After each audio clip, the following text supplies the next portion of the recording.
Nagpainit na rin ako ng tubig sa steamer at i-steam ko na rin tong 1 kilong cauliflower na hiniwa ko lang din ng pa-serving cut or serving bite. Takpan ko muna hanggang sa maluto. Pagkaluto, malaman ko naman na luto na siya. Tusukin ko yung ng tinidor para kung malambot na rin, okay na yan.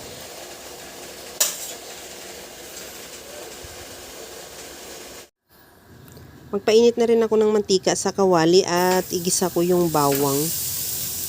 Antayin ko lang mag-toast o mapula na siya o maglabas na rin siya ng aroma. Pagka ganito na, magkuha muna ako ng kaunti at ilagay ko sa bowl para itoppings natin mamaya.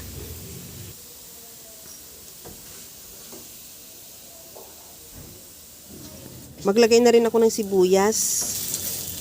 Igisa lang ng mabuti hanggang sa maluto yung sibuyas.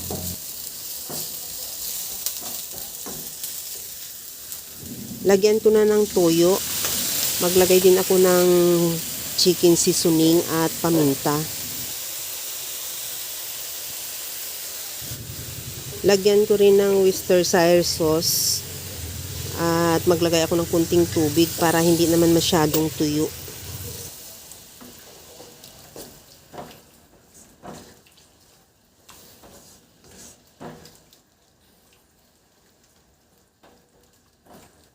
Okay na tong ating sauce. Ilagay ko na ulit yung ni-steam natin kanina na cauliflower.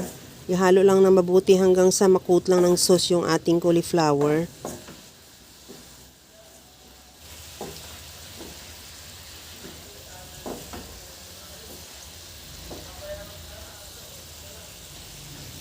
Okay na to. Maglagay ako ng sesame oil bago natin isi-serve para mas lalong mabango, pero kung optional, kung wala ka naman, okay lang din. At i-garnish ko na yung tinabi nating toasted garlic.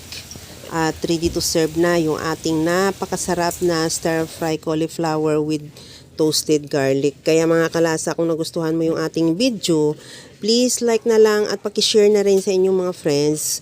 At kung bago ka pa lang sa aking channel, subscribe na at i-click mo na rin ang bell button para sa mga notification.